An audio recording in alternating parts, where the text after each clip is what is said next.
Mohonlah kepada Tuhan agar saudara mendapat kesempatan menjadi orang yang dituju oleh firman Tuhan. Pada pagi hari ini kita menyembah Dia.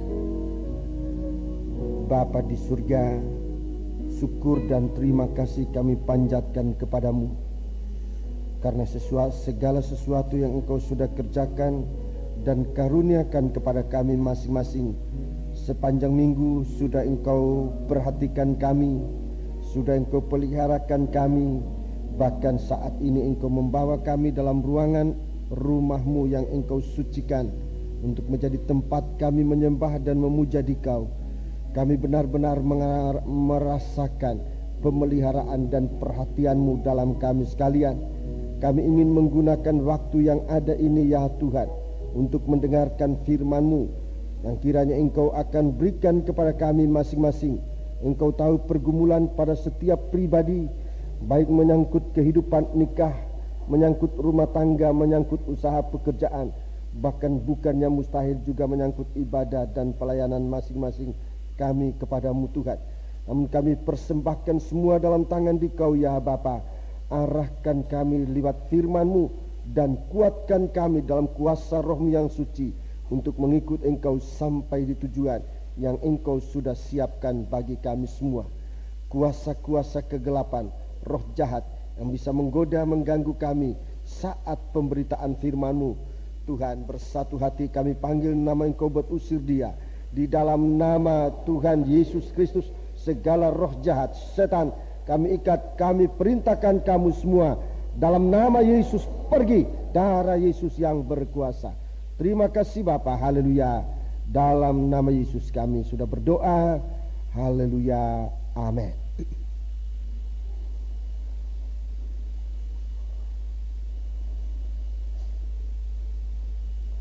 Salam sejahtera disampaikan bagi kita sekalian. Selamat datang bagi semua saudara-saudara kita istimewa yang datang dari luar kota Surabaya, mungkin dari luar daerah Jawa Timur. Kami menyampaikan selamat datang dalam kebaktian pagi hari ini. Kita bersama-sama bersekutu dalam firman Tuhan, dalam doa, dalam penyembahan kita kepada Tuhan. Tuhan tetap memberkati kita sekalian, dan biarlah kita mendengarkan firman Tuhan dengan sebaik-baiknya di dalam nama Tuhan Yesus Kristus. Puji Tuhan. Kita masih memeriksa kitab Wahyu. Pasal 2 dan pasal 3 berada dalam 7 percikan darah, saudara-saudaraku, dan ini dalam pengertian rohani tentang 7 percikan darah itu adalah penyucian terakhir untuk gereja Tuhan, dan sesudah itu gereja Tuhan diperhadapkan dengan pintu surga yang terbuka. Dan pasal 4, saudara-saudaraku, dalam pasal 4 dari kitab Wahyu, saudara-saudara, gereja Tuhan diperhadapkan dengan pintu terbuka di surga. Ini suatu kebahagiaan yang indah sekali yang dirindukan oleh setiap pribadi yang menantikan dia. Kita ikuti pemberitaan firman Tuhan sampai kita benar-benar terpengaruh dan terpelihara di dalam Tuhan oleh kuasa darahnya. Dalam percikan darah memang itu ditandai dengan sengsara, ditandai dengan banyak kesulitan, tetapi tidak ada satu sengsara yang menghasilkan kebinasaan. Tidak ada satu kesulitan yang menggagalkan pengikutan kita kepada Tuhan. Tapi setiap percobaan, setiap kesulitan selalu berakhir dengan pintu yang terbuka bagi kita sekalian. Itu sebabnya dengan 7 percikan darah bukan membuat kita harus putus asa, tapi dengan 7 percikan darah justru membukakan kita pengharapan yang kuat untuk menjadi pemenang-pemenang di dalam Tuhan. Puji Tuhan. Mari, sekarang kita masih memeriksa Wahyu pasal yang ketiga. Ini bahagian yang terakhir dari 7 percikan darah ini, saudara-saudaraku, untuk kita benar-benar dikuatkan dan dilengkapi oleh Tuhan. Kita berada dalam ayat yang ke-18, tolong baca kembali ayat 18 dan 19. Ayat 18 dan 19 mengenai kekayaan rohani. Maka aku menasihatkan engkau supaya engkau membeli daripadaku emas yang telah dimurnikan dalam api, agar engkau menjadi kaya, dan juga pakaian putih, supaya engkau memakainya, agar jangan kelihatan ketelanjanganmu yang memalukan, dan lagi minyak untuk melumas matamu, supaya engkau dapat melihat. Barang siapa kukasih, ia kutegur dan kuhajar. Sebab itu relakanlah hatimu dan bertobatlah. Ya, jadi ini penyucian yang sangat dalam sekali. Mulai segala sesuatu yang bersifat di luar, yang masih ada di luar kehidupan kita, seumpama harta benda, saudara-saudaraku, yang Tuhan percayakan kepada kita untuk dimiliki dan dimanfaatkan semasa kita hidup di dunia ini, itu mengalami percikan darah, mengalami penyucian. Maksudnya supaya jangan ada sedikit kekayaan pun yang dapat mengikat kehidupan kita sekalian. Sebab Alkitab mengatakan, di mana ada hartamu, di situ juga ada hatimu. Tuhan mau mengarahkan kita bukan pada harta dunia yang membuat hati kita terikat oleh dunia ini, tapi Tuhan mengarahkan kita kepada harta rohani, harta surgawi yang membawa hati kita kepada Tuhan. Di dalam Injil Matius, tolong kita baca lebih dulu Injil Matius pasal yang ke-6. Injil Matius pasal yang ke-6. Ini harta-harta yang Tuhan ingin kita miliki. Mari, dalam Injil Matius pasal yang ke-6, Injil Matius pasal yang ke-6, kita membaca Injil Matius pasal yang ke-6 ayat 19. Janganlah kamu mengumpulkan harta di bumi. Iya. Di bumi ngengat dan karat merusakkannya, Iya. dan pencuri membongkar serta mencurinya. Iya, terus. Tetapi kumpulkanlah bagimu harta di surga. Di surga ngengat dan karat tidak merusakkannya, dan pencuri tidak membongkar serta mencurinya. Iya, terus. Karena di mana hartamu berada, di situ juga hatimu berada. Kita lanjutkan ayat 22 dan 23. Mata adalah pelita tubuh. Mata adalah pelita tubuh. Jika matamu baik, Ya. teranglah seluruh tubuhmu. Jika matamu baik, teranglah seluruh tubuhmu. Jika matamu jahat, gelaplah seluruh Ya. tubuhmu. Jika matamu jahat, gelaplah seluruh tubuhmu. Jadi ini satu hal yang sangat serius yang harus kita pikirkan. Terus, Jadi, jika terang yang ada padamu gelap, betapa gelapnya kegelapan itu. iya, betapa gelapnya kegelapan itu. Di sini kita lihat Tuhan menunjukkan kita tentang harta yang Tuhan rindukan kita miliki.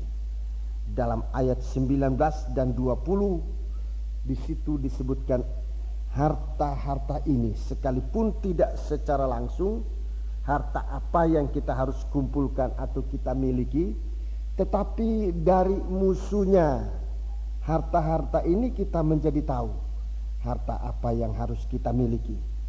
Jangan kamu mengumpulkan harta di bumi. Di bumi ngengat. Ini musuh yang pertama yang disebutkan. Ngengat merusakkannya.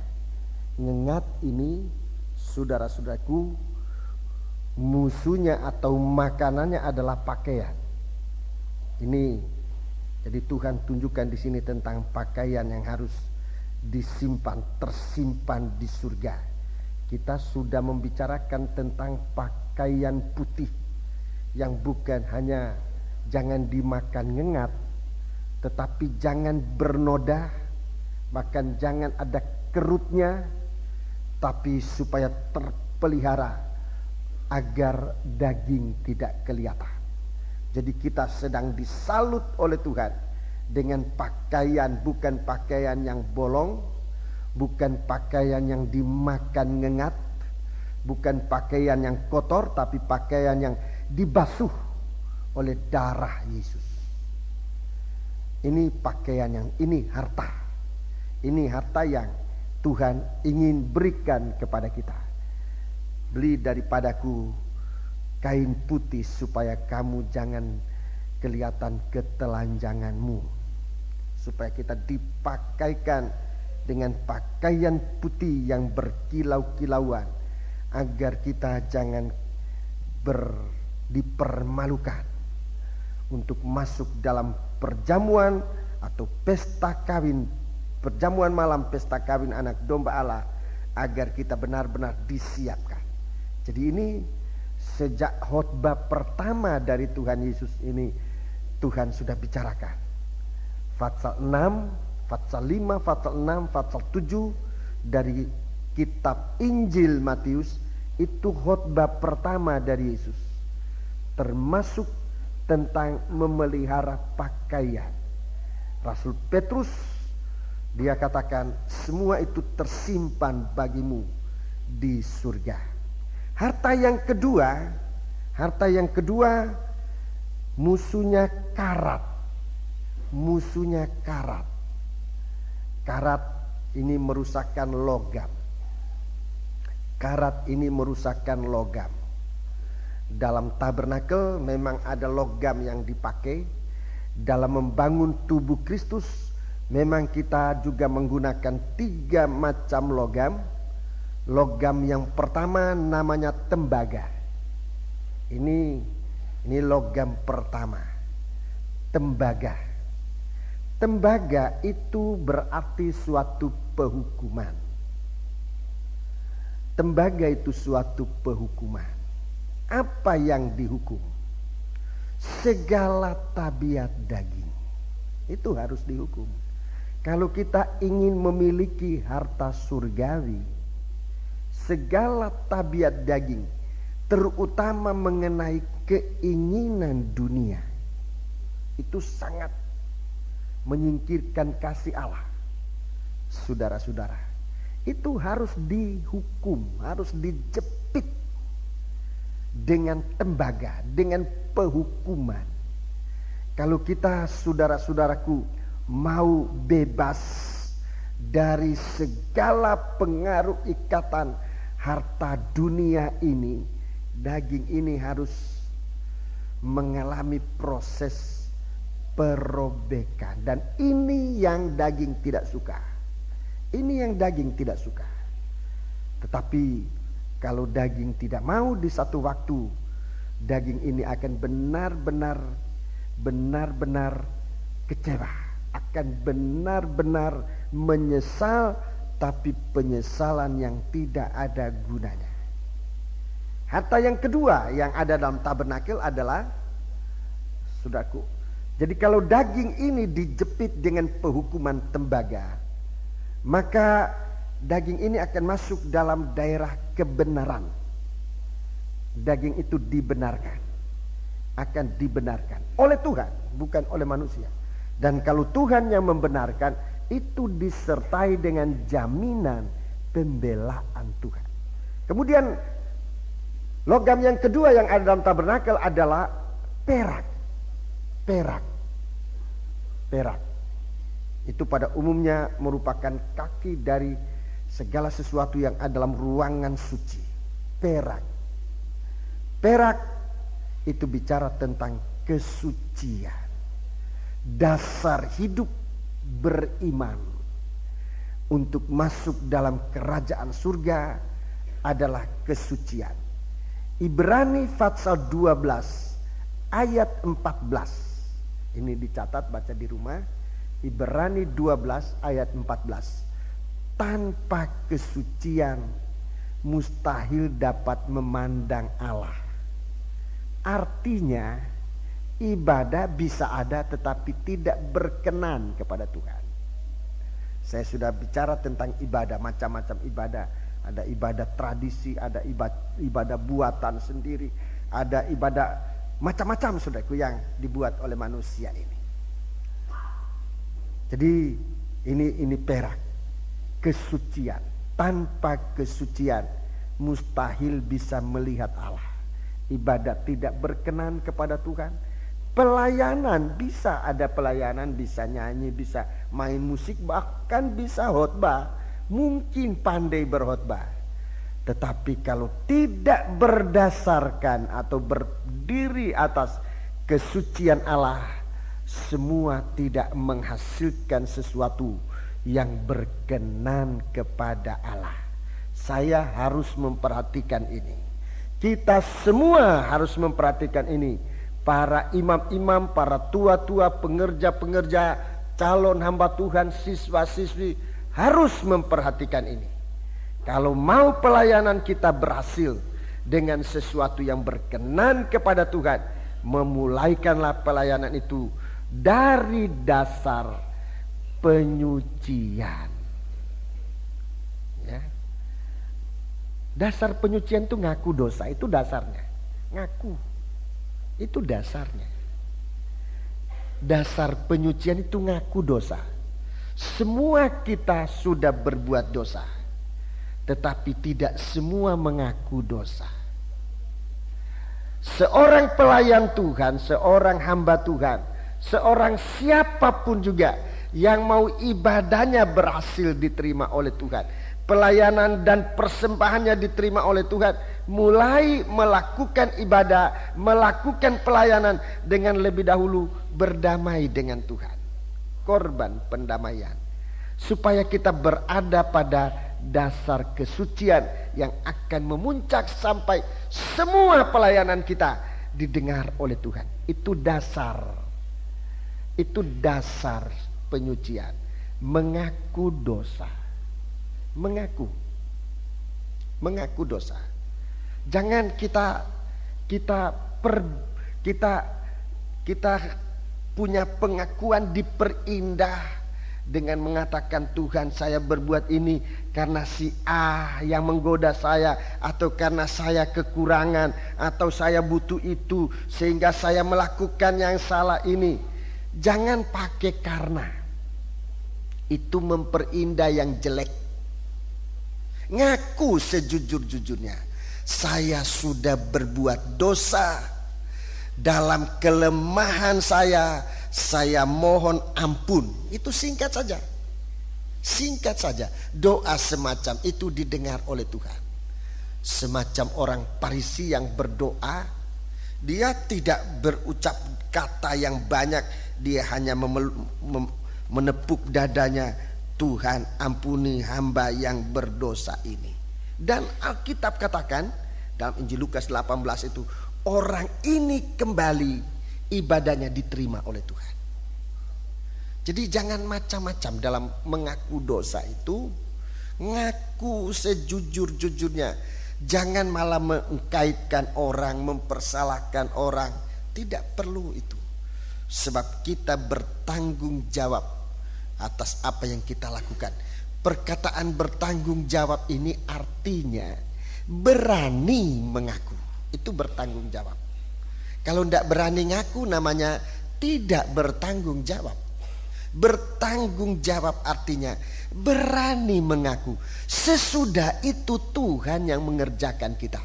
Dan sudah jelas Alkitab mengatakan, kalau kita mengaku dosa kita, maka darah Yesus anaknya menyucikan kita dari segala kejahatan kita. Bukan menghukum. Jadi pertanggungan jawab ini, saudara-saudaraku, iya ini mengaku.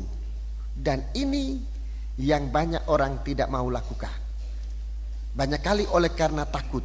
Tapi Alkitab katakan dalam kitab Wahyu Fatsal yang ke-21, orang semacam ini tidak bisa masuk kerajaan surga. Orang penakut. Penakut apa? Bukan penakut tidak berani mukul orang. Justru kalau mukul orang berani. Tapi sesudah mukul orang tidak berani ngaku. Mengaku salah. Orang semacam ini yang masuk dalam kerajaan surga. berani nipu orang, berani mencuri, berani berbuat dosa, tetapi yang dia tidak berani adalah mengaku. Itu yang dia tidak berani. Nah, orang semacam ini yang Tuhan katakan penakut. Penakut, berani berbuat dosa, tidak berani mengaku. Ini yang tidak bisa masuk kerajaan surga. Mari kita lanjutkan. Jadi saudara-saudaraku, kita lihat ini penyucian. Penyucian, dasar dari penyucian itu mengaku dosa, itu dasarnya. Tidak ada dasar yang lain. Dasar satu-satunya itu ngaku dosa dan kita berada pada darah Yesus. Sudah perhatikan, kalau kita mengaku sungguh-sungguh, kita bukan cuma diampuni, dibenarkan, tetapi dalam surat Ibrani pasal 10 dia katakan, dengan darah yang sama itu Tuhan menyempurnakan. Tuhan menyempurnakan orang-orang yang ia kuduskan. Artinya, menyempurnakan artinya dosa-dosa tidak bisa datang lagi. Dosa yang kita sudah akui dengan sejujur-jujurnya, di mana darah Yesus berada, tidak mampu kembali. Sebab begitu kembali dia bertemu dengan darah Yesus, dosa itu leleh, tidak bisa ada kuasa lagi. Sebab itu Tuhan tidak menipu kita untuk ngaku dosa itu, tapi justru ini jalan yang paling tepat, bukan hanya untuk menyucikan, tapi untuk membawa kita sampai kepada kesempurnaan. Puji Tuhan. Harta yang ketiga, atau maafkan saudara, logam yang ketiga. Logam yang ketiga adalah emas. Logam yang ketiga adalah emas. Di sini kita lihat dasarnya karat ini. Untuk dunia, emas dunia, atau apalagi kalau emas yang sudah teruji dengan api, sudah 24 karat, sudah logam mulia, itu tidak dimakan karat, itu dunia. Tapi kalau ini berbicara tentang harta di hadapan Tuhan, logam apapun dimakan oleh karat. Yakobus, surat Yakobus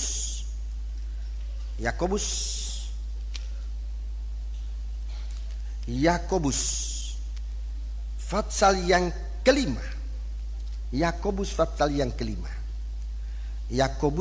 yang kelima.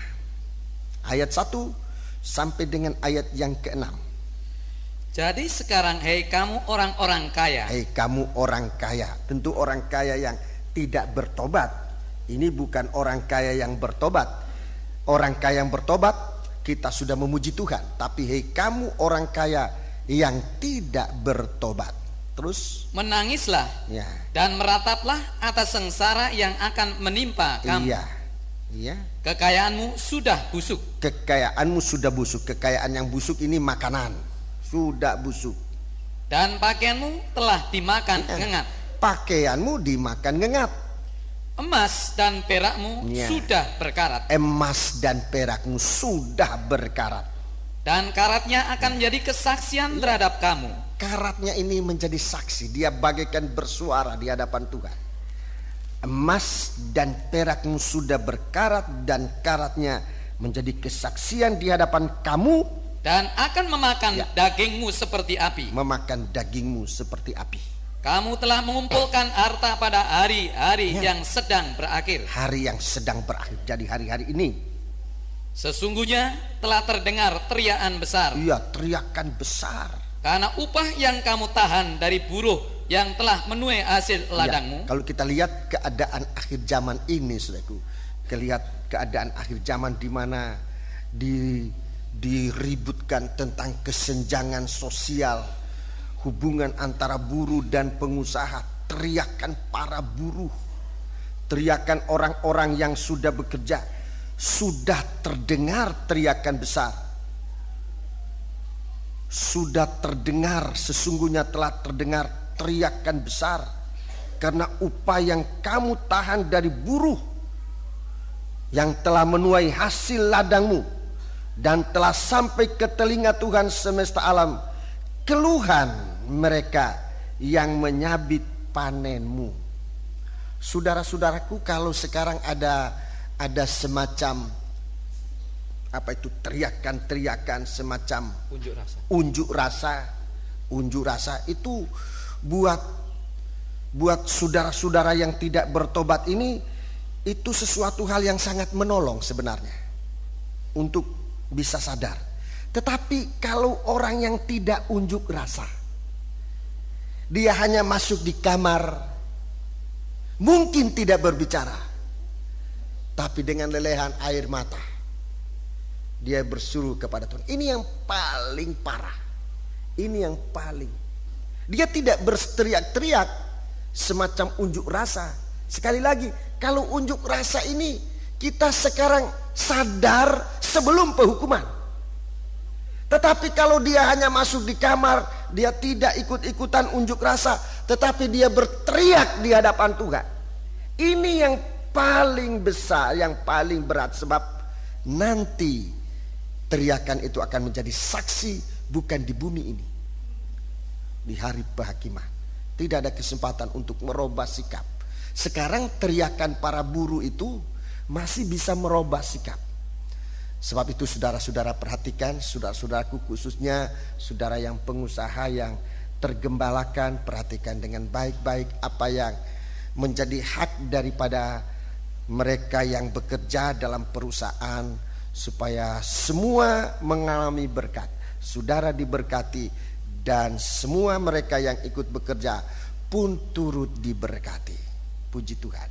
Jangan kiranya ada suara yang sampai di hadapan Allah, di hadapan Tuhan di sorga dalam ayat yang keempat ini.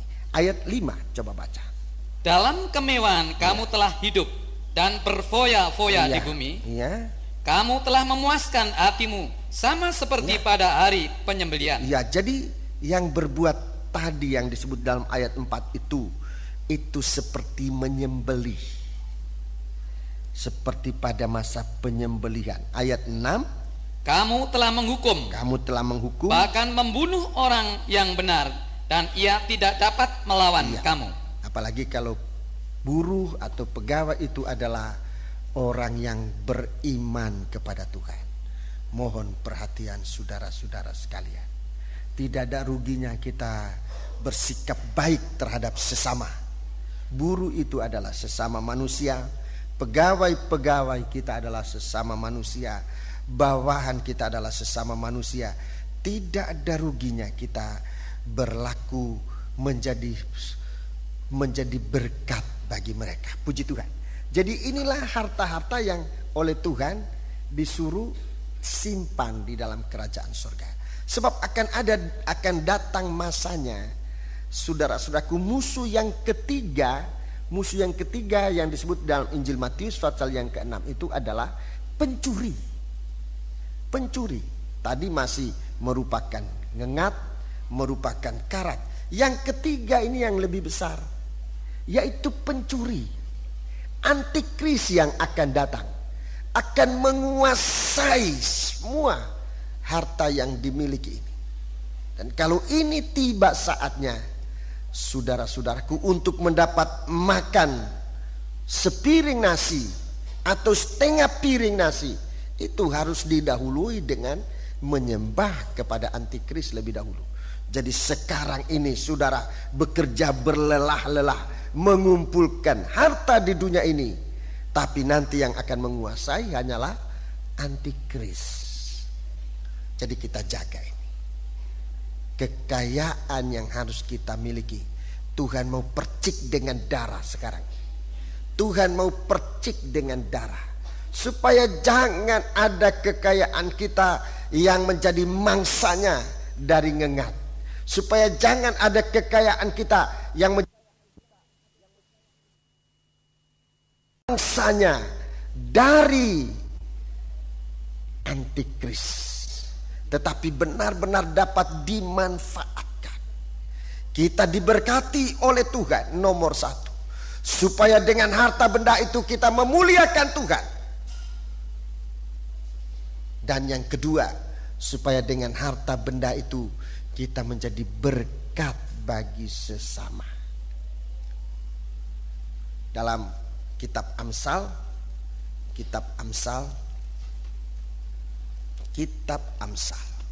ini, dalam kebaktian umum semacam ini, tidak mengapa kita membaca kitab Amsal pasal yang ketiga, ayat 9 dan ayat yang ke-10. Muliakanlah Tuhan dengan hartamu dan dengan hasil pertama dari segala penghasilanmu. Iya, muliakan Tuhan dengan hartamu dan dengan hasil pertama dari segala penghasilanmu. 10. Maka lumbung-lumbungmu akan diisi penuh sampai melimpah-limpah, dan bejana pemeranmu akan meluap dengan air buah anggurnya. Iya, jadi kita diberkati. Untuk apa kita diberkati? Untuk menjadi berkat. Sebab apa yang kita butuhkan, dikatakan lumbungmu akan diisi penuh. Lumbung diisi penuh artinya kebutuhan kita dicukupkan oleh Tuhan. Lumbung menjadi penuh artinya kebutuhan kita dicukupkan oleh Tuhan. Dan melimpah-limpah, bahkan sampai melimpah-limpah. Kelimpahannya ini bukan untuk dibuang. Kelimpahannya ini menjadi berkat bagi sesama. Melimpah.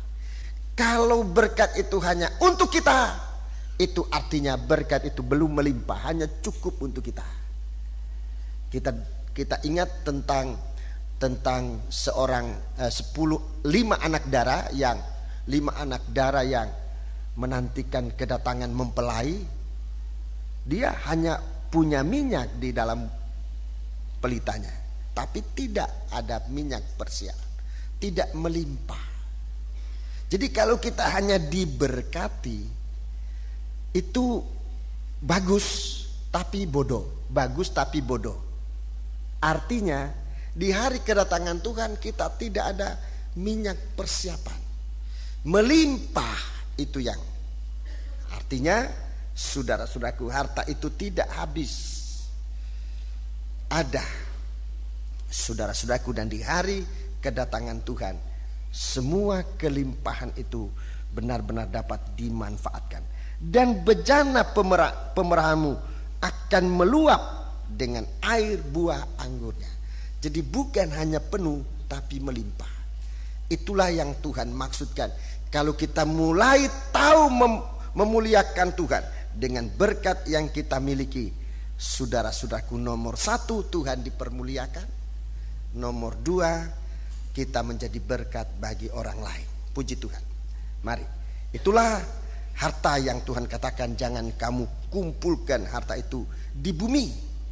Sebab di bumi ada karat, ada ngengat yang menghabiskan pakaian, ada karat yang membuat emas dan perak itu akan berkarat. Dan sekarang Tuhan tunjukkan, taruhlah harta itu di surga. Sebab itu di dalam kitab Wahyu pasal yang ketiga ayat 19. Wahyu pasal yang ketiga ayat 19. Barang siapa kukasih, ia kutegur dan kuhajar. Ya, kutegur dan kuhajar. Sebab itu relakanlah hatimu dan bertobatlah. Ya, relakanlah hatimu dan bertobat. Bertobat terutama dari mengasihi dunia ini. Janganlah kamu mengasihi dunia dengan segala apa yang ada di dalamnya. Sebab barang siapa yang mengasihi dunia, ia tidak memiliki kasih Bapa. Puji Tuhan. Jadi hati yang bertobat ini hati yang dibasuh dari keinginan-keinginan akan harta dunia ini, akan kasih dunia ini. Tapi hati kita dibasuh oleh Tuhan dengan darahnya, supaya kita memiliki harta surga. Mari kita kembali di dalam Wahyu pasal yang ketiga. Wahyu pasal yang ketiga ayat yang ke-18 tadi. Ada 3 macam harta sesuai dengan Injil Matius pasal yang ke-6 tadi, 3 macam harta. Di sini 2 macam saya sudah terangkan. Harta yang pertama adalah emas murni yang telah diuji dengan api. Itu iman. Ini saya sudah terangkan, semoga saudara sudah ingat. Ini yang pertama, iman kita. Iman yang meningkat sampai pengenalan kita kepada Tuhan benar, sampai kita tidak gampang terserandung, sebab itu sudah merupakan perjalanan hidup di atas emas murni. Itu lantainya atau jalannya dari Yerusalem baru, dari kerajaan surga, jalannya dari emas murni. Tidak ada sesuatu yang bisa menyandung kita. Puji Tuhan. Itu iman. Itu harta pertama sudah diterangkan. Kemudian dan juga pakaian putih supaya engkau memakainya. Itu saudara-saudaraku sudah juga diterangkan tentang kepercayaan Tuhan. Kalau iman kita mempercayai Tuhan, tapi dengan pakaian putih, itu Tuhan justru mempercayai kita. Sehingga dia mempercayakan banyak hal. Dalam catatan saya, saudaraku, dalam catatan saya ada 5 hal yang dipercayakan oleh Tuhan. Pendamaian, darah pendamaian, Injil, firman Allah dipercayakan, kawanan domba dipercayakan, pelayanan dipercayakan. Yang kelima, karunia-karunia Roh Kudus, harta indah oleh Roh Kudus, itu dipercayakan. Jadi itulah pakaian putih. Istri harus dapat dipercaya. Seorang istri harus dapat dipercaya, mulai terutama oleh suami. Sebab dia nanti akan menerima banyak harta yang dipercayakan oleh suaminya. Tapi kalau istri tidak dapat dipercaya, itu derita buat suami, sengsara buat keluarga. Jadi perhatikan para istri-istri, tetapi istilah istri ini bukan hanya istri secara harafiah adalah seorang wanita, tapi ini harus merupakan tabiat dari gereja Tuhan. Gereja Tuhan dapat dipercaya. Itu 1 Timotius 3 ayat 11. Saudara catat, baca di rumah. 1 Timotius 3 ayat 11. Ini suatu kepercayaan, ini pakaian putih. Ini sudah diterangkan. Sekarang saya akan coba bersama-sama saudara menyelami yang ketiga. Mari. Yang ketiga adalah dan lagi minyak untuk melumas matamu supaya engkau dapat melihat. Minyak untuk melumas matamu. Dalam khotbah Tuhan Yesus di bukit, Tuhan bicara tentang ini. Mata adalah pelita tubuh. Itu yang kita sudah baca tadi dalam Injil Matius pasal yang ke-6. Tidak mengapa kita baca kembali. Mata itu pelita tubuh. Kalau mata itu jahat, betapa gelapnya hidup orang itu. Mari kita baca ini.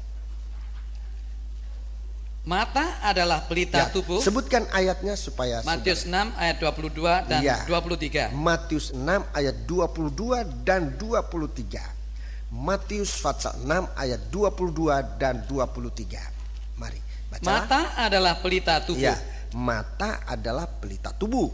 Jika matamu baik, teranglah seluruh tubuhmu. Jika matamu baik, teranglah seluruh tubuhmu. Jadi kalau ada terang, orang bisa bekerja, orang bisa berjalan, orang bisa punya aktivitas apapun juga. Sebab ada terang. Kalau di dalam kegelapan, semua terbatas. Kalau orang itu mau hidup di dalam kegelapan, pekerjaan terbatas, aktivitas terbatas, segala sesuatu hanya dia mengenal dirinya. Orang lain dia tidak bisa lihat sebab gelap. Jadi alangkah dahsyatnya, ulangi. Mata adalah pelita tubuh. Ya. Jika matamu baik, teranglah seluruh tubuhmu. Jika matamu jahat. Ya, jadi ini bukan sekedar buta, tapi Tuhan Yesus langsung bicara tentang mata buta ini jahat. Maafkan saudara-saudara yang mata jasmaninya kurang terang atau malah jadi buta. Saya tidak bermaksud tentang mata jasmani ini, tapi jelas ini mata rohani kita. Jika matamu jahat, gelaplah. Jika pandangan hidupmu jahat, terus gelaplah seluruh tubuhmu. Gelaplah seluruh tubuhmu. Jadi jika terang yang ada padamu gelap, ya, betapa gelapnya kegelapan itu. Betapa gelapnya kegelapan itu. Dan ini berarti neraka. Betapa gelapnya kegelapan itu berarti neraka. Jadi sebelum masuk neraka, orang itu atau manusia itu sudah membuat neraka buat dirinya selama masih di bumi ini. Dan ini suatu tindakan bodoh. Ini suatu tindakan yang sangat bodoh. Sementara saudara-saudaraku, di bumi ini masih ada terang. Terang dari firman Allah. Yesus adalah firman yang menjadi manusia. Akulah terang dunia. Dan semua orang yang menerima firman Allah, Tuhan percayakan supaya kamu menjadi terang dunia ini. Satu waktu anak-anak Tuhan ini akan diangkat oleh Tuhan. Mulai dari disingkirkan ke padang belantara sebab dunia tidak mampu lagi terima. Mereka akan menolak terang ini, dan memang terang ini akan disingkirkan. Sehingga dunia ini yang ketinggalan, itu betapa gelapnya. Gambarannya seperti mempelai perempuan Kristus itu. Mempelai perempuan Kristus sekarang disalut dengan matahari, bermahkota 12 bulan, dan di bawah kakinya 12 bintang, di bawah kakinya ada bulan. Ini semua terang dunia. Kalau mempelai perempuan ini disingkirkan dari dunia ini, sekarang dunia ini, saudaraku, berusaha untuk menyingkirkan orang-orang percaya. Berusaha untuk menyingkirkan. Tapi waktu itu, waktunya di tangan Tuhan. Satu waktu memang Tuhan akan menyingkirkan orang-orang percaya. Tetapi dunia yang ditinggalkan itu tanpa matahari, tanpa bintang, tanpa bulan, itu berarti diselimuti, dikelabuti dengan gelap gulita. Alangkah gelapnya gelap itu. Kalau di satu malam gelap gulita, tidak ada bintang satupun di langit, disertai dengan mendung yang tebal, saudara bisa merasakan kengerian dari kegelapan. Itu nanti lebih dari itu lagi, lebih gelap dari itu. Sebab itu jangan anggap enteng ini serius. Ini berita yang serius. Tuhan bicara di sini. Belilah minyak untuk melumas matamu. Mata yang tadinya tertutup. Sebelum kita datang kepada Tuhan, mata kita ini tertutup. Kita berbuat dosa tanpa menyadari bahwa yang kita lakukan itu dosa. Sebab mata kita tertutup. Sebelum kita datang kepada Tuhan, banyak perbuatan-perbuatan yang sebenarnya merugikan kita. Kita tidak rasa rugi. Mukul orang kita rasa untung. Nipu orang kita rasa bahagia. Oh, bisa menipu dia. Curi barang orang merasa wah berhasil. Itu yang dilakukan oleh manusia. Sebab mereka melakukan itu di dalam kegelapan. Mereka tidak tahu betapa dahsyatnya buah dari perbuatan itu. Tuhan katakan kamu dalam keadaan buta, dan tadi katakan dalam keadaan mata yang jahat, hidup yang berkejahatan. Beli kepadaku minyak untuk melumas matamu supaya engkau dapat melihat. Minyak ini gambaran dari roh Tuhan. Minyak ini Roh Kudus, rohnya Tuhan. Roh Tuhan disebut juga Roh Kudus, roh kebenaran, roh penghiburan, roh penolong. Ini nama-nama dari Roh Kudus. Dalam Fatsal 4, kitab Wahyu Fatsal 4, ayat yang kelima.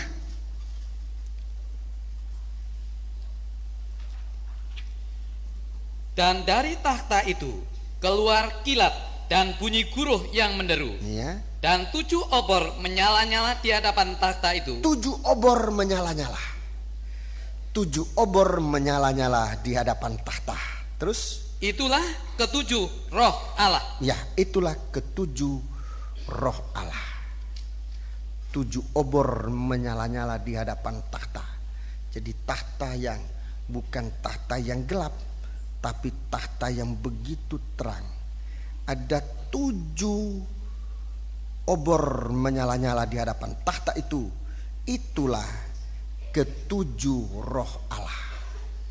Perkataan 7 roh Allah ini bicara tentang aktivitas kegiatan roh Allah di dalam manusia ini. Angka 7 itu sempurna. Angka 7 itu bicara sempurna. 7 roh Allah itu artinya aktivitas Tuhan dalam rohnya buat manusia sempurna. Sempurna. Allah bekerja dengan roh ini. Dalam Injil Lukas pasal 12 ayat 35, dalam Injil Lukas pasal 12 ayat 35, saudara baca di rumah, catat saja supaya mempersingkat waktu. Injil Lukas 12 ayat 35, saudara-saudaraku, tentang bekerjalah dengan pinggangmu berikat dan obormu atau pelitamu menyala. Pinggang berikat itu firman kebenaran. Jadi bekerja melayani dengan kebenaran. Jangan asal kerja tidak benar, bekerja yang benar. Bekerja itu ada aturannya yang benar. Jangan semaunya lalu menyamakan, ini sama aja, ini kan pekerjaan Tuhan juga. Ya, sama pekerjaan Tuhan, tapi yang benar untuk saudara kerjakan yang mana? Ya, bekerja dengan kebenaran. Obor menyala atau pelita menyala itu artinya kita bekerja di tengah-tengah kegelapan dunia ini, membutuhkan sinar terang dari Roh Kudus. Obor, salah satu obor yang kita butuhkan. Tuhan menghadapi dunia yang gelap, ya. Dalam Kejadian pasal 1 ayat 2, dunia gelap, Roh Allah tampil aktif lebih dahulu. Roh Allah, coba kita lihat. Jadi sistem Allah bekerja. Ini yang harus menjadi teladan, contoh. Ayat 2, Kitab Kejadian pasal 1 ayat 2. Bumi gelap, bumi belum berbentuk dan kosong. Bumi belum berbentuk dan kosong. Bumi itu kacau balau, tidak punya model, tidak punya bentuk, dan kosong. Gelap gulita menutupi samudra raya. Ya, bumi ini gelap gulita, terus dan Roh Allah melayang-layang di atas permukaan air. Ini yang tampil. Roh Allah, Roh Allah, ini yang tampil melayang-layang.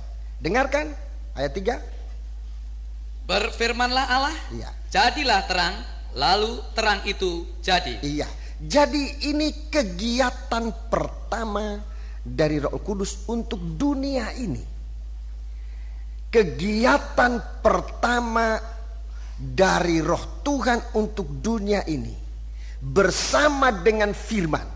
berfirman Allah, jadilah terang. Lalu terang itu jadi. Allah melihat bahwa terang itu baik. Lalu dipisahkannyalah terang itu dari gelap. Dan Allah menamai terang itu siang dan gelap itu malam. Jadilah petang dan jadilah pagi. Itulah hari pertama. Jadi pertama-tama Tuhan ingin mengerjakan suatu terang untuk pribadi kita, saudara-saudaraku. Untuk pribadi kita dalam ukuran Allah, saudaraku, dalam ukuran yang terkecil, yaitu setiap oknum, setiap pribadi. Tadi dunia pada umumnya. Tuhan mulai dengan terang, saudara-saudaraku, pada setiap pribadi. Dan semoga ini menjadi suatu kerinduan bagi kita sekalian, supaya setiap pribadi merindukan ini. Mata itu terbuka untuk mengerti apa yang menjadi rencana Allah dalam kehidupan kita. Dan ini perlu kita doakan supaya Tuhan memberikan. Jadi yang pertama-tama, supaya kita menerima terang itu, Tuhan melumas mata kita. Ada 7 roh Allah, tetapi roh Allah yang pertama atau aktivitas roh Allah yang pertama adalah membuka mata yang buta. Membuka mata yang buta untuk bisa melihat terang Allah. Banyak keluhan, dan bagi saya ini suatu rasa beban dan tanggung jawab di hadapan Tuhan. Masih banyak keluhan dari saudara-saudara yang mengatakan tidak mengerti firman. Itu bukan masalah biasa. Kalau saudara mengatakan tidak punya uang, itu sulit. Tapi tidak sesulit kalau saudara benar-benar tidak ngerti firman. Itu benar-benar suatu masalah yang sulit. Kalau tidak punya uang masih bisa cari. Tapi kalau dikatakan tidak mengerti firman, saudara-saudaraku, itu bukan kemampuan seorang manusia untuk bisa membuka mata saudara. Tuhan menghadapi bumi yang gelap, saudara-saudaraku. Dia tidak menggunakan manusia siapa-siapa. Tuhan memakai rohnya. Rohnya sedang melayang-layang di permukaan samudra raya.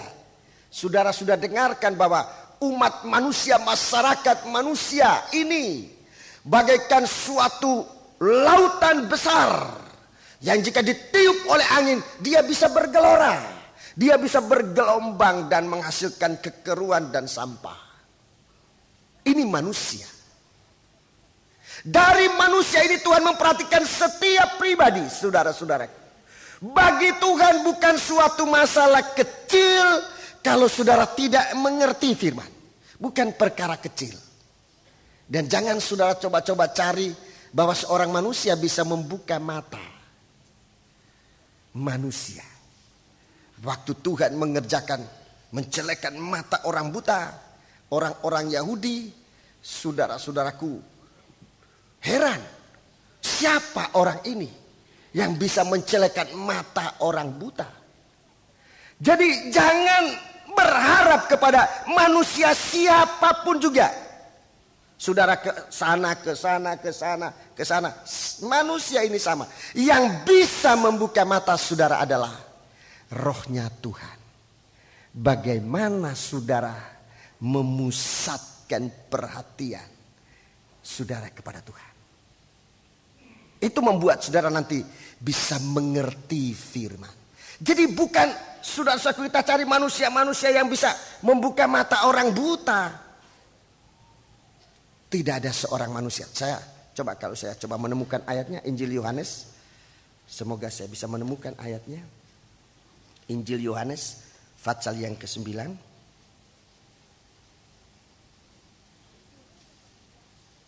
Ya, Injil Yohanes pasal 9 ayat yang ke-31 dan 32. Kita tahu bahwa Allah tidak mendengarkan orang-orang berdosa. Ya. Melainkan orang-orang yang saleh dan yang melakukan kehendaknya. Ini yang didengar oleh Tuhan. Doa orang saleh itu, doa orang suci itu besar kuasanya. 32. Dari dahulu sampai sekarang, Dari dahulu sampai sekarang tidak pernah terdengar bahwa ada orang memelekkan mata Iya. orang yang lahir buta. tidak ada orang yang memelekkan mata orang yang lahir buta. Ayat 33. Jikalau orang itu tidak datang dari Allah, Iya. ia tidak dapat berbuat apa-apa. Ini Yesus. Mereka bicara tentang Yesus yang dapat memelekkan mata orang buta.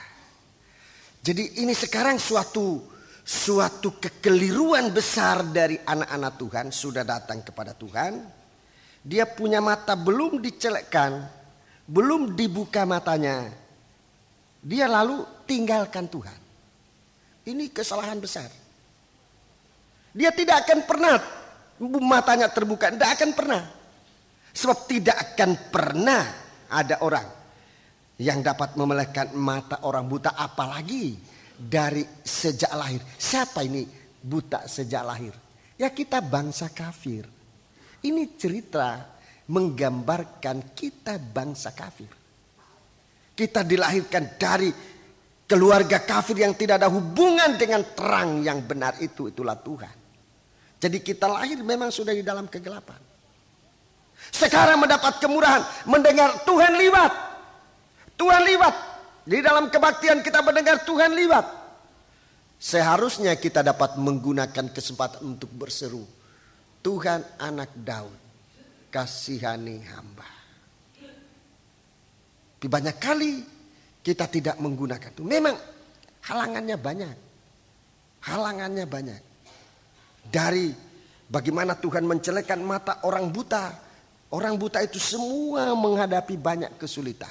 Orang buta dalam Yohanes pasal 9 ini oleh Tuhan disuruh jalan. Kamu pergi ke kolam Siloam. Arah kolam Siloam aja dia tidak tahu sebab dia buta. Arah kolam Siloam aja dia tidak tahu. Dia bisa saja katakan kepada Tuhan, Tuhan saya tidak tahu arahnya kemana. Jalannya saya tidak bisa lihat. Untuk alasan ini sudah bisa menjadi sebab dia katakan, Tuhan aku tidak bisa mengikut engkau. Sebab aku buta. Tetapi kita lihat bahwa orang buta ini dengan segala kemampuan yang ada padanya, dia berjalan, dia pergi, dia menurut perintah Allah. Dia pergi dan memang akhirnya dia sampai ke kolam Siloam itu. Dia membasuh matanya dan dia melihat. Kemudian dia bukan cuma mengikut Tuhan, bukan cuma dosanya diampuni, tapi dia bisa menyembah Allah. Oh puji Tuhan. Jadi jangan kita ikut suatu cara yang lain untuk menolong kebutaan kita. Yesus sudah datang kepada kita. Sekarang kita berseru, beli kepadaku minyak Roh Kudus. Roh Kudus yang mana? Tadi saya sudah katakan, mulai aktivitas Roh Kudus yang pertama adalah Roh Kudus yang membuka mata. Membuka mata rohani kita. Itu harus dibuka oleh Tuhan. Efesus pasal yang pertama. Surat Efesus pasal pertama. Saya ingin menunjukkan ayat-ayat ini saudaraku, supaya ayat ini yang menjelaskan bagi kita. Ayat yang ke-15. Jadi kita lihat, ini yang harus kita lihat. Kalau mata kita terbuka, kita akan berada pada satu kesatuan yang kuat. Efesus Pasal 1. Mulai ayat 15.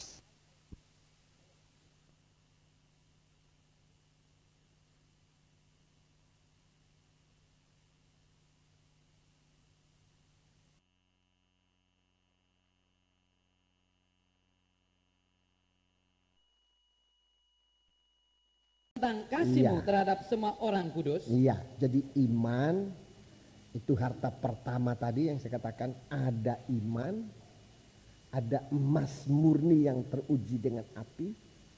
Kemudian ada kasihmu terhadap orang kudus, itu artinya sudah menjadi berkat bagi orang-orang lain, berpakaian putih. Sekarang yang ketiga, Aku pun tidak berhenti mengucap syukur karena kamu. Ya, Dan aku selalu mengingat kamu dalam doaku. mengingat kamu dalam doaku untuk apa? Dan meminta kepada Allah, Perhatikan, meminta kepada Allah, Tuhan kita Yesus Kristus, ya, yaitu Bapa yang mulia itu, supaya ia memberikan kepadamu ya, supaya ia memberikan kepadamu, supaya ia memberikan kepadamu, roh hikmat ya, roh hikmat dan wahyu dan wahyu untuk mengenal dia dengan benar. untuk mengenal dia dengan benar. Ini di garis bawah. Supaya ia memberikan kepadamu roh hikmat. Ini roh hikmat dan wahyu. Wahyu itu suatu pembukaan. Melihat sesuatu yang belum terjadi. Ini wahyu. Hikmat dan wahyu. Ini doa Rasul Paulus. Ini doa gembala-gembala. Termasuk doa gembala saudara. Supaya kita semua mendapat roh hikmat dan wahyu. Terus. Dan supaya ia menjadikan mata hatimu terang. Iya. Jadi kalau kita menerima roh ini, roh hikmat dan wahyu ini yang akan membuka mata hati. Melepaskan kita dari kegelapan. Ini yang membuka. Jadi bukan manusia, bukan pandainya manusia. Tapi hikmatnya Tuhan. Wahyu dari Tuhan. Itu yang membuka mata rohani.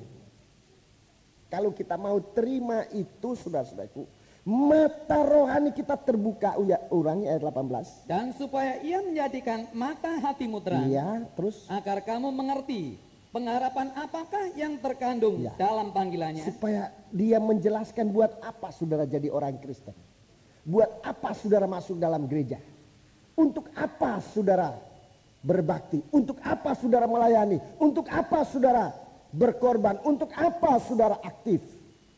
Agar kamu mengerti pengharapan apakah yang terkandung dalam panggilannya. Terus. Betapa kayanya kemuliaan bagian yang ditentukannya bagi orang-orang kudus.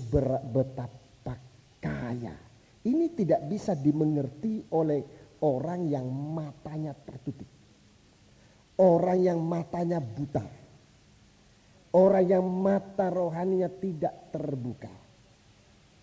19.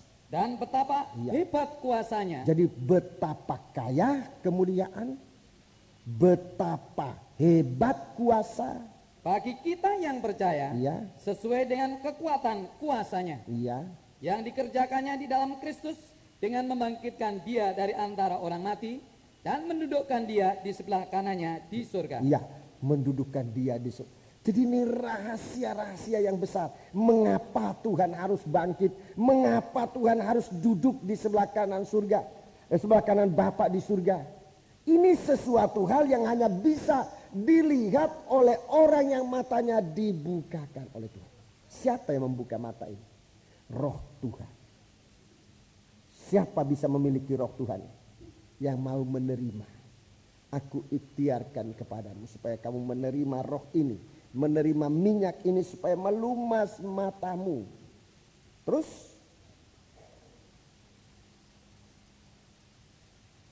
Jauh lebih tinggi dari segala pemerintah dan penguasa, dan kekuasaan dan kerajaan, dan tiap-tiap nama yang dapat disebut.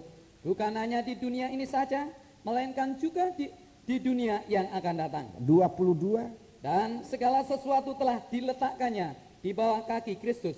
Dan dia telah diberikannya kepada jemaat sebagai kepala dari segala yang ada. Ini yang banyak tidak dimengerti. Jangankan sidang jemaat, oleh pendeta-pendeta banyak tidak mengerti bagaimana Kristus menjadi kepala. Dan karena tidak mengerti banyak kali menghinakan ajaran tentang Kristus sebagai kepala itu. Karena buta, bukannya berseru tapi banyak menghinakan. Ayat 23. Jemaat yang adalah tubuhnya, yaitu kepenuhan dia yang memenuhi semua dan segala sesuatu. Iya. Jadi kalau mata ini terbuka, saudara-saudaraku, Kalau mata ini terbuka, kalau mata rohani ini terbuka, kita diangkat oleh Tuhan, ditunjukkan oleh Tuhan apa yang sangat besar itu adalah hubungan antara Kristus dan sidang jemaat. Teladan sempurna, kepala dan tubuh. Itu teladan sempurna. Kepala dan tubuh. Kristus itulah kepala, sidang jemaat itulah tubuh. Ini teladan sempurna. Efesus pasal 5, Efesus pasal yang kelima, Efesus pasal yang kelima, Efesus pasal 5 ayat yang ke-31 sampai 33. Sebab itu laki-laki akan meninggalkan ayahnya dan ibunya dan bersatu dengan istrinya. Bersatu dengan istrinya. Sehingga keduanya itu menjadi satu daging. Keduanya menjadi satu daging. Rahasia ini besar. Rahasia ini besar. Tetapi yang aku maksudkan ialah hubungan Kristus dan jemaat. Iya. 33. Bagaimanapun juga bagi kamu masing-masing berlaku, kasihlah istrimu seperti dirimu sendiri. Dan istri hendaklah menghormati suaminya. Ini teladan sempurna. Ringkasnya begitu. Ringkasnya begitu. Bagaimana meneladani Kristus? Ini ringkasnya begini. Suami bagaimanapun bagi kamu masing-masing berlaku. Kasihilah istri. Suami kasihilah istri seperti dirimu sendiri. Dan istri hendaklah menghormati suaminya. Ini hubungan yang paling kuat dan paling membahagiakan dalam rumah tangga. Saya banyak menghadapi masalah-masalah ini dalam sidang jemaat. Hubungan antara suami dan istri yang tidak harmonis. Saya selalu mengatakan kuncinya di tangan saudara. Kita memberikan nasihat sesuai dengan firman. Yang dapat menyelesaikan adalah saudara. Yaitu bagaimana suami mengasihi istri. Coba lakukan itu. Bagaimana istri tunduk menghormati suami. Itu berlaku bagi kamu. Kembali baca. Dan setiap nikah saya selalu usaha membaca ayat-ayat ini. Setiap kali peneguhan nikah. Sebab itu kunci yang sangat kuat. Dan hanya orang yang mata hatinya terbuka bisa melihat ini. Saudara-saudaraku. Ini secara pemikiran otak. Saudara-saudara, sebetulnya tidak ada kesulitan. Apa yang tidak dimengerti? Istri mengasihi, suami mengasihi istri. Sebenarnya sebelum diajarkan dulu masa bertunangan. Tidak ada orang ngajar saudara bertunangan, tidak ada. Kok bisa tahu sendiri mengatakan I love you? Tidak ada yang ngajar itu. Siapa yang ngajar? Saya tidak ngajar anak-anak saya. Kamu bilang sama dia I love you, saya tidak ngajar. Dia bisa sendiri. Jadi jangan nyalakan orang tua. Wah, aku disuruh papa ngomong begitu sama dia. Enggak. Jadi tentang ini saudara-saudaraku. Sebenarnya kalau kita katakan aku nggak ngerti, itu suatu dusta besar kepada Tuhan dan kepada diri sendiri. Sebelum orang lain ngajar, sebelum ada nasihat, kamu sudah bilang itu. Sekarang kembali kepada itu. Lebih mendalam dalam arti roh. Jangan sudah sekian lama malah tambah tidak jadi mengerti, dari pandai jadi bodoh. Di Manado, kalau ada orang menikah, banyak kali kita punya acara kata-kata sambutan itu panjang sekali. Ya nasihat suami dari pihak keluarga laki, keluarga istri, keluarga pendeta, dan semua hukum tua itu apa lurah. Itu kasih nasihat semua, banyak sekali nasihat. Ada nasihat dia katakan, dulu kamu bilang kekasihku, sekarang kakiku sikuku. Itu nasihat-nasihat itu untuk menjelaskan. Jangan hari ini kamu bilang kekasihku, kemudian kamu bilang sikuku kakiku. Artinya ditendang, ditonjok, tunjak, dipukul, ditempeleng. Jangan.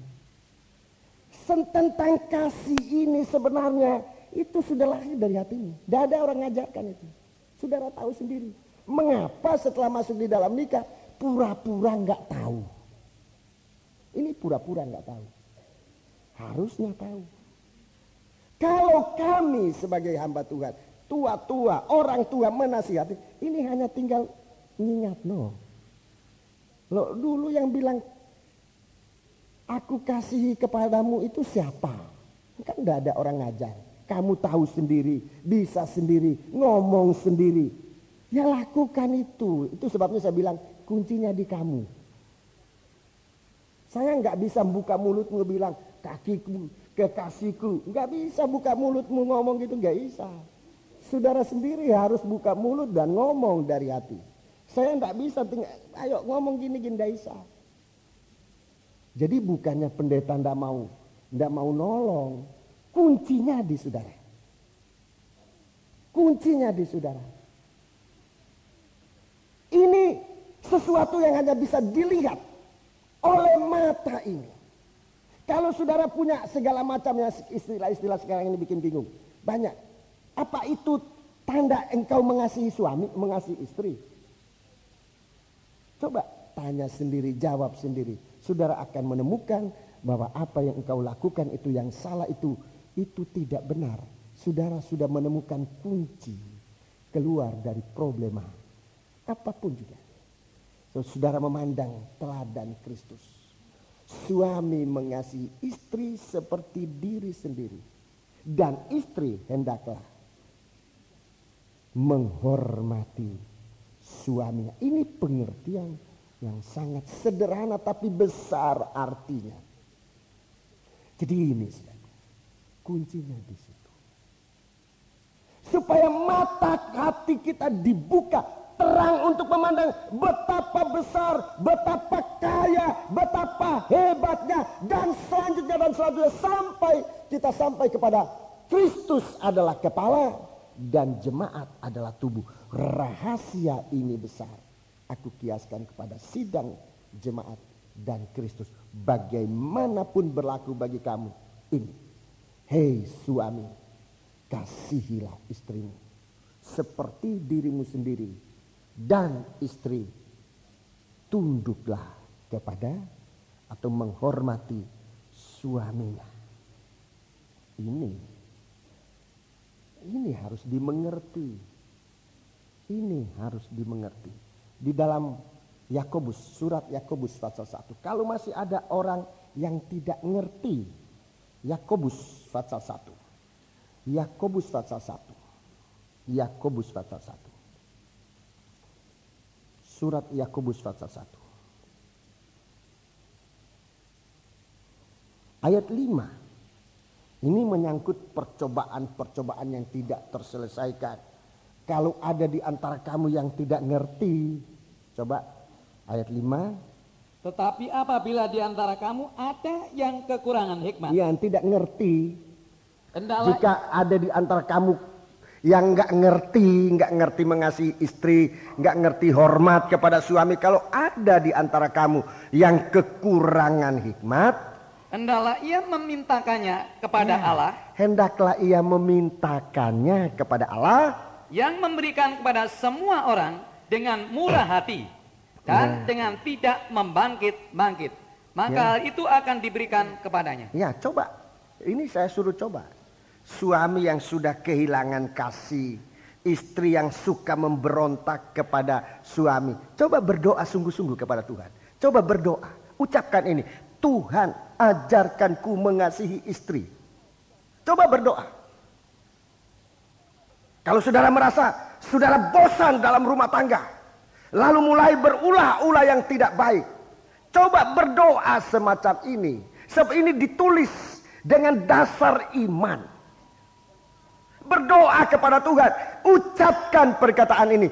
Tuhan, ajarkan aku mengasihi istri. Jangan malah cari bagaimana bisa menceraikan istri.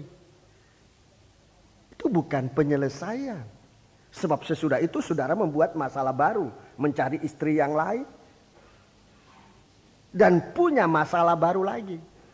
Bukan penyelesaian. Penyelesaiannya kembali kepada Tuhan. Mohon kalau kamu kurang hikmat, tidak tahu mengasihi istri selama ini, coba berdoa, Tuhan ajarkanku mengasihi istri. Tapi dengan hati yang sungguh-sungguh. Saya percaya Roh Allah menjamah saudara. Di saat hatimu hancur, tidak apa-apa nangis. Nangis. Saudara bisa nangis sebab hatimu dijamah oleh Tuhan. Dan Roh Allah ada. Roh Allah ada dalam hatimu. Dengan kasihnya. Untuk mengasihi istri. Sesudah itu saudara dirubah oleh Tuhan. Kalau ada istri yang tidak mau hormat, tidak mau tunduk kepada suami, coba berdoa. Apapun alasanmu tidak tunduk kepada suami, coba berdoa kepada Tuhan. Tuhan ajarkan aku menghormati suami. Roh Kudus akan jamah hatimu. Saudara merasa dijamah oleh Tuhan, bukannya mustahil saudara bisa hancur hati dan menangis. Nangis saja tidak apa-apa. Ucapkan terima kasihmu kepada Tuhan. Tuhan robah saudara. Saudara dibaharui oleh Tuhan. Bukan orang lain yang menyelesaikan. Kunci dalam tangan saudara. Bukan di tangannya pendeta. Saudara bisa bolak-balik kepada pendeta. Nasihatnya itu. Nggak ada nasihat lain lagi. Saya sudah mikir-mikir berapa banyak rumah tangga yang saya hadapi. Tidak ada nasihat lainnya, itu nasihatnya. Tidak ada nasihat lain. Ya itu. Kalau coba meninggalkan kebaktian, saya katakan jangan. Sebab di luar itu, di luar Tuhan, tidak ada pemecahan, penyelesaian. Kembali kepada Tuhan. Berdoa. Saudara akan menemukan jawaban. Sebab banyak jawaban, banyak alasan yang begitu terpendam di hati. Yang tidak bisa dibukakan. Tapi kalau kita bisa melihat teladan Kristus. Kalau kita bisa melihat teladan Kristus. Segala masalah terselesaikan. Bagaimana suami mengasihi istri. Bagaimana istri tunduk dan hormat kepada suami. Tuhan menciptakan manusia menurut peta dan teladannya. Tapi peta dan teladan itu hilang dari pandangan manusia. Sebab mata ini ditutup oleh daging. Buta artinya mata ditutup oleh daging. Pandangan tidak bisa menerima sinar. Sebab daging menyelubungi mata ini. Daging itu harus disingkirkan. Ada 3 macam daging. Ada 3 macam daging yang harus disingkirkan. Ada 3 macam daging yang tersingkir kalau kita diciptakan oleh Tuhan menurut peta dan teladan Allah. Coba kita membaca dalam kitab Kejadian. Dalam kitab Kejadian. Kitab Kejadian pasal yang ke-1. Pasal yang pertama. Pasal yang pertama. Ayat 27 lebih dahulu. Ayat 27. Maka Allah menciptakan manusia itu menurut peta. Dan menurut peta Allah diciptakannya dia. Ya, menurut peta Allah diciptakannya dia. Laki-laki dan perempuan. Ya, suami dan istri. Diciptakannya mereka. Ya. Allah memberkati mereka. Lalu Allah berfirman kepada mereka, beranak cuculah dan bertambah banyak, penuhilah bumi dan taklukkanlah itu. Berkuasalah atas ikan-ikan di laut dan burung-burung di udara dan atas segala binatang yang merayap di bumi. Ini. Jadi kalau kehidupan kita itu menurut peta dan teladan Allah, ada berkat. Ini nomor 1, itu sudah jelas. Bahkan sebelum sebelum nikah diciptakan, sebelum manusia diciptakan, lebih dahulu Tuhan sudah menciptakan bumi dengan segala isinya. Tidak ada lagi yang bumi dengan segala isinya. Itu sudah diciptakan oleh Tuhan. Jadi sebenarnya sebelum kita dilahirkan ke dunia ini, bukan baru membawa berkat. Berkat sudah disiapkan oleh Tuhan. Hanya kita tinggal menikmatinya. Lebih dahulu Tuhan menciptakan langit dan bumi dan segala isinya. Jadi Tuhan memberkati kita dengan semua itu. Dalam ayat yang ke-29, coba lihat itu berkat 29. Berfirmanlah Allah, Ya. lihatlah aku memberikan kepadamu segala tumbuh-tumbuhan yang berbiji di seluruh bumi, Ya. dan segala pohon-pohonan yang buahnya berbiji, itulah akan menjadi makananmu. Iya. Jadi soal ini soal pokok hidup manusia, makanan. Tuhan sudah ciptakan lebih dahulu. Terus Tetapi kepada segala binatang di bumi dan segala burung di udara dan segala yang merayap di bumi yang bernyawa, kuberikan segala tumbuh-tumbuhan hijau menjadi makanannya. Iya. Dan jadilah demikian. Terus Maka Allah melihat segala yang dijadikannya itu sungguh amat baik. Jadilah petang dan jadilah pagi. Itulah hari iya, ke-6. justru sekarang hari ke-6. Hari pertama sampai dengan hari yang ke-5 selalu Tuhan katakan Allah melihat itu baik adanya. Tapi hari yang ke-6 Tuhan katakan amat baik. Amat baik. Sungguh amat baik.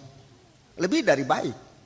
Waktu Tuhan menciptakan manusia menurut peta dan teladannya, Tuhan katakan amat baik. Kalau Tuhan memberkati kita dengan berkatnya, Tuhan memandang amat baik, bukan cuma tidak baik, amat baik. Jadi kalau nikah kita ini tidak mengalami berkat, jawabannya cuma satu, sebab tidak menurut contoh teladan Allah. Itu saja, itu saja. Soal saudara punya uang berapa banyak, itu bukan masalahnya. Masalahnya karena saudara tidak mencontoh teladan Allah.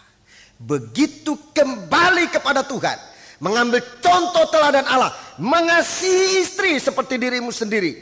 Istri itu tunduk menghormati suami. Suasana berkat dapat dinikmati. Apapun.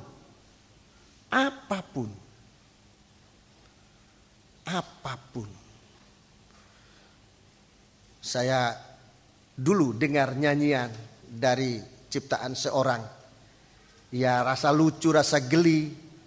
Tetapi ada benarnya syair nyanyiannya itu. Ada benarnya. Apa itu? Kotoran kucing seakan coklat, bagaimana itu?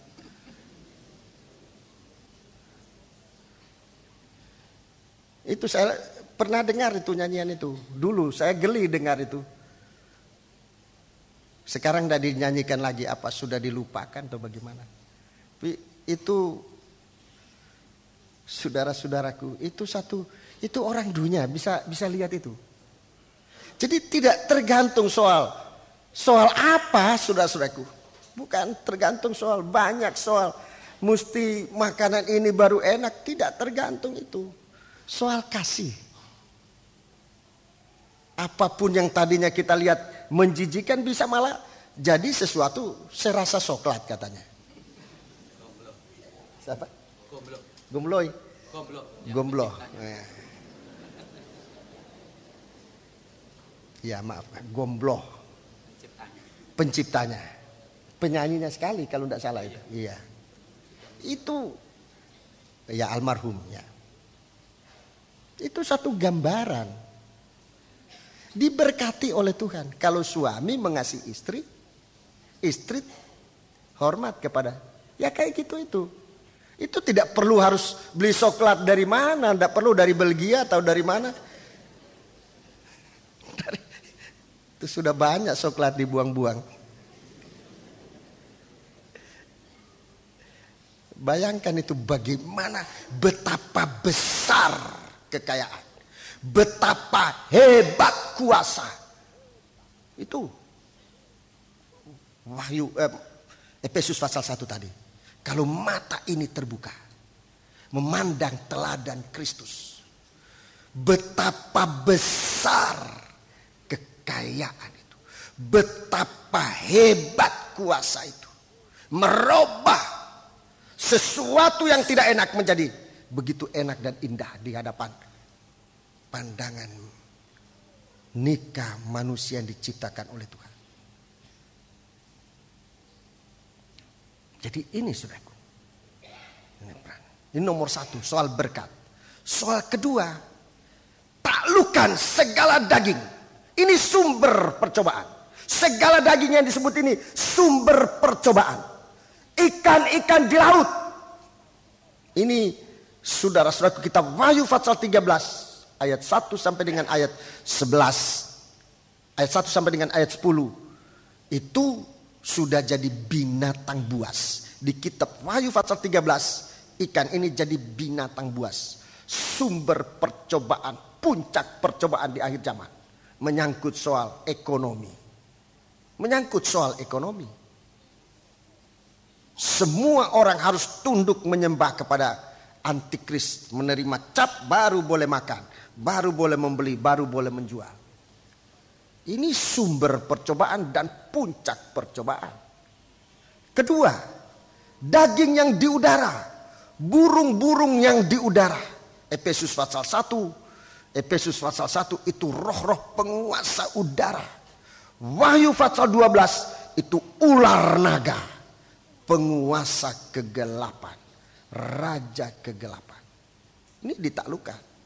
Ini sumber percobaan, puncak percobaan. Ketiga, binatang yang merayap di bumi. Binatang yang merayap di bumi.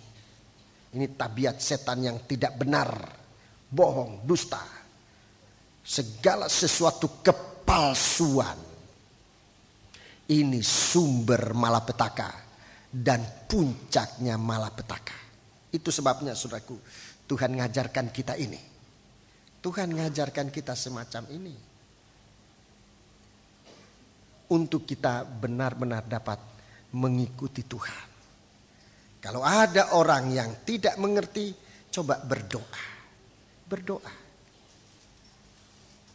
Kalau saudara membawa istrimu dalam kebaktian, sama-sama tidak ngerti, berpegangan tangan orang dua berdoa bersama-sama. Saudara akan merasakan jamahan tangan Tuhan.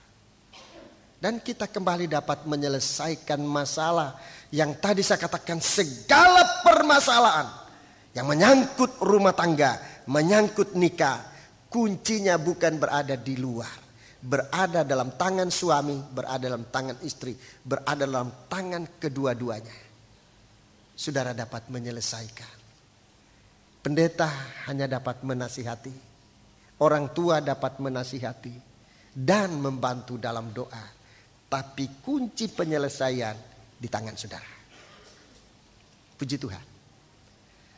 Kita bangkit berdiri, saudara-saudara yang ada masalah nikah, masalah apa saja, ekonomi, masalah pekerjaan, datanglah kepada Tuhan. Memandang kepada teladan Kristus ini. Biar mata kita dibuka oleh Tuhan.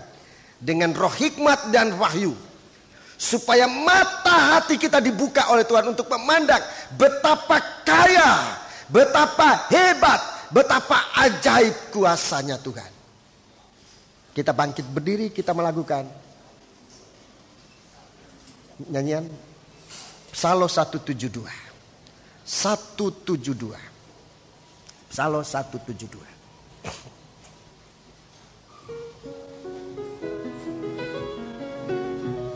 Datang kepada Tuhan bawa masalah itu dan pandanglah kepada Kristus.